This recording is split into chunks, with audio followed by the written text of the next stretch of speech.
నా హైడ్రేషన్ కోసం I just trust one thing. ఫుల్గా వాటర్ ఉండే కంట్రీ డిలైట్ వల్ల పొలాచి కోకోనట్స్. సో ఇప్పుడే కంట్రీ డిలైట్ యాప్ డౌన్లోడ్ చేసుకొని ఆర్డర్ చేయండి. కానీ భారతీయుల్లో భావోద్వేగం పెరుగుతోంది.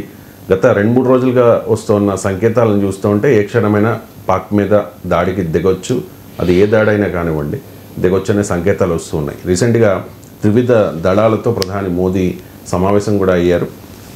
అలాగే ఒక బ్లూ ప్రింట్ రెడీ చేసినట్టుగా వార్తలు వస్తూ ఉన్నాయి సార్. త్రిముఖ దాడులకు సిద్ధమనే సంకేతాలు వస్తూ ఉన్నాయి సైన్యం నుంచి. అలాగే వారంలో ఒక కార్యాచరణ నిర్దిష్ట చర్యలు ఉంటాయనేది మనకున్న సమాచారం. అంటే పత్రికల్లో వచ్చిన దాన్ని బేస్ చేసుకుని నేను చెప్తూ ఉన్నాను.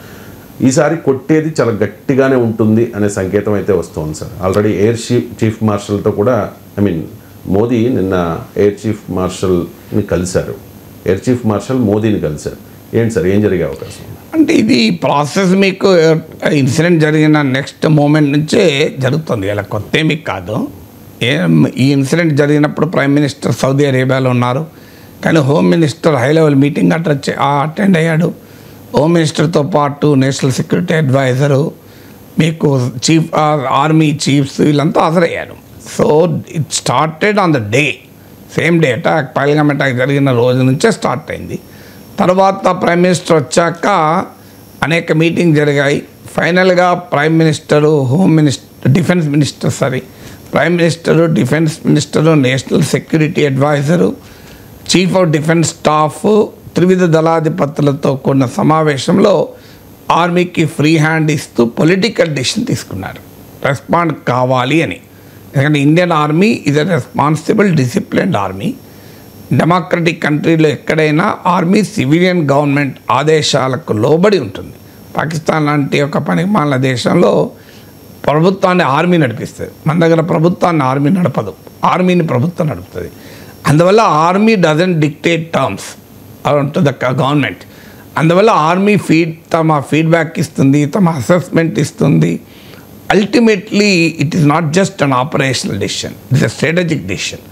ఆపరేషనల్ డెసిషన్కు స్ట్రాటజిక్ డెసిషన్కు తేడా ఏంటంటే, ఆపరేషనల్ డెసిషన్ బ్యాటిల్ ఫీల్డ్లో తీసుకునే డెసిషన్, స్ట్రాటజిక్ డెసిషన్ ఏమో ప్రాపర్ ప్లానింగు, రకరకాల డైమెన్షన్స్ను పరిగణలోకి తీసుకొని స్ట్రాటజిక్ డెసిషన్ చేస్తాను.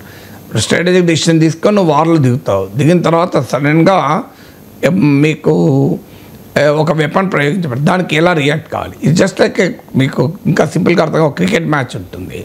స్ట్రాటజిక్ డెసిషన్ తీసుకుంటారు. ఈ పిచ్ యొక్క క్యారెక్టర్ ఏంటి, ఎదురుగా ఉన్న టీం క్యారెక్టర్ ఏంటి, ఎదురుగా టీంలో స్పిన్ బౌలింగ్ని ఎదుర్కొనే వాళ్ళు తక్కువ మంది ఉన్నారనుకుందాం, మీడియం పేసర్స్, ఫాస్ట్ బౌలర్స్ ఎదుర్కొనే వాళ్ళు ఎక్కువ మంది ఉన్నారనుకోండి. మనం ఒక స్ట్రాటజిక్ డెసిషన్ తీసుకుంటాం. ఏంటి, మన దాంట్లో స్పిన్నర్స్ ఎక్కువ పెట్టుకుంటాం, లెగ్ స్పిన్నర్స్, ఆఫ్ స్పిన్నర్స్ ఎక్కువ పెట్టుకుంటాం. అందువల్ల ఎదుటి టీం యొక్క బలాబలాలు ఏంటి, పిచ్ యొక్క క్యారెక్టర్ ఏంటి అనే దృష్టిలో పెట్టుకొని మనం ఈ పని చేస్తాం. బాగా బ్యాటింగ్ పిచ్ అనుకోండి, మోర్ ఆల్రౌండర్స్ని పెట్టుకుంటాం. ఈ స్ట్రాటజిక్ నిర్ణయం తీసుకొని రంగంలో దిగుతాం. దిగిన తర్వాత మన వాళ్ళు స్పిన్ బౌలింగ్ వేస్తున్న కొద్ది వాడు ఉతికి ఆరేసాడు అనుకోండి, ఏం చేయాలి అప్పుడు? నా వ్యూహాత్మక నిర్ణయం స్పిన్ బౌలర్లను పెట్టుకోవడం కదా అనే స్పిన్ బౌలింగ్ చేయం. అప్పటికప్పుడు క్యాప్టెన్ ఏం చేస్తాడు, బ్యాటిల్ ఫీల్డ్ అంటే గ్రౌండ్లో డిసైడ్ చేస్తాడు, ఓహో స్పిన్ ఈ పిచ్ మనం అనుకున్నట్టు లేదు, ఈ బ్యాట్స్మెన్ కూడా మనం అనుకున్నట్టు లేరు, అందువల్ల స్పిన్ బౌలింగ్ కాదని వెంటనే మీడియం పేసర్ పట్టుక చేయించుతాడు. సో లేదా అన్కన్వెన్షనల్ బౌలర్స్ ఉంటారు, వాడు ఎప్పుడు బౌలింగ్ చేయరు, ఎప్పుడప్పుడు యునిక్గా అప్పుడప్పుడు సచిన్ టెండూల్కర్ కూడా బౌలింగ్ చేశాడు మీరు గుర్తుంటే. సో అలాంటి వాళ్ళని పట్టుకొచ్చి సర్ప్రైజ్ ఎలిమెంట్ తీసుకొస్తారు. ఇవన్నీ కూడా గ్రౌండ్ పైన నిర్ణయాలు తీసుకుంటారు. దాని ముందు ఎక్స్పర్ట్స్ అంతా కూర్చొని క్యాప్టెన్ నాకు ½ అవర్ టైం ఇవ్వండి, మేమంతా వెళ్ళి చర్చించుకొని వస్తాం అన్నారు కదా. సో ఇది ఆపరేషనల్ డెసిషన్, నేను చెప్పింది రెండవది. మొదటిది స్ట్రాటజిక్ డెసిషన్.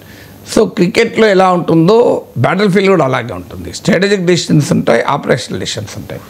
ఆపరేషనల్ ఫ్రీడమ్ ఆర్మీకి ఇచ్చారు, స్ట్రాటజిక్ డెసిషన్ మాత్రం ప్రభుత్వం తీసుకుంది రెస్పాండ్ కావాలి అని. ఇంకా మనకు వివరాలు బయటికి చెప్పరు కదా. ఆ పొలిటికల్ డెసిషన్ మాత్రం తీసుకున్నారు. పొలిటికల్ డెసిషన్ తీసుకోరు. ఆర్మీ ఫ్రీ హ్యాండ్ ఇచ్చినా ఆ ఫ్రీ హ్యాండ్ ఎలా వాడాలో కూడా పొలిటికల్ డెసిషన్ ఉంటుంది. సో అందువల్ల అదంతా జరిగింది. అల్టిమేట్గా రేపు దేశంలో ఎన్నికలకు పోయేది ఆర్మీ కాదు, ఎయిర్ ఫోర్స్ కాదు, ప్రైమ్ మినిస్టర్ ఎన్నికలకు పోవాల్సి ఉంటుంది. సో అందువల్ల పొలిటికల్ డెసిషన్ తీసుకున్నారు. తీసుకున్న తర్వాత వరుస భేటీలు అవుతున్నాయి. నిన్న మీరు అన్నట్లు ఎయిర్ చీఫ్ ప్రైమ్ మినిస్టర్తో కలిశాడు, అంతకుముందు నావీ చీఫ్ కలిశాడు, అంతకుముందు ఆర్మీ చీఫ్ కూడా కలిశాడు. ఇది వరుసగా జరుగుతున్నది. మీకు కంటిన్యూస్గా 28th రోజు ఆర్మీ చీఫ్ కలిశాడు, 30th రోజు నావల్ చీఫ్ కలిశాడు. ఎయిర్ చీఫ్ మా ఎయిర్ ఫోర్స్ చీఫ్ కలవడం అనేది ప్రాధాన్యత ఎందుకు సంతరించుకుందంటే, మనం లాస్ట్ టైం పుల్వామాకు రెస్పాండ్ అయింది కూడా ఎయిర్ ఫోర్స్తో రెస్పాండ్ అయ్యాం. ఆర్మీతో రెస్పాండ్ కాలే, నావీతో రెస్పాండ్ కాలే. మనం బాలాకోట్ స్ట్రైక్స్ ఎయిర్ ఫోర్స్ జరిపింది. ఆర్మీ అండ్ నావల్ ఫోర్సెస్ సిద్ధంగా ఉన్నాయి, అంటే అవసరం వస్తే రంగంలో దిగటానికి. సో అందువల్ల ఇప్పుడు కూడా ఎయిర్ ఫోర్స్నే వాడతారు. ఇవాళ పత్రికల్లో పాకిస్తాన్ అన్నాడు, మాకు ఇన్ఫర్మేషన్ ఉంది వైమానిక అటాక్ జరుగుతాయని.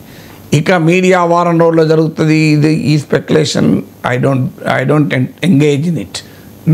ఎందుకో ఇది ఇప్పుడు Pakistan information minister 24 hours to 36 hours India attack చేస్తాను బుధవారం ఉన్నాడు. ఇప్పుడు ఎంత మనం మా సోమవారానికి వచ్చాము. సో అందువల్ల ఆ టైం స్పెక్యులేషన్ అనేది ఐ డోంట్ ఎంగేజ్ ఇన్. ఎందుకంటున్నా అంటే ప్రజల్లో ఉండేటువంటి క్యూరియాసిటీని పెంచే అంశం కాదు ఇది. ప్రజల్లో ఉండే కుతూహలాన్ని పెంచడం, అందమైన థంబ్నెయిల్స్తో అట్రాక్ట్ చేయడము, అట్రాక్టివ్ హెడ్లైన్స్ ఇచ్చి దీన్ని హిస్టీరియా క్రియేట్ చేయడం సబ్జెక్ట్ కాదు ఇది. This is a serious subject. So I should engage only in serious discussion.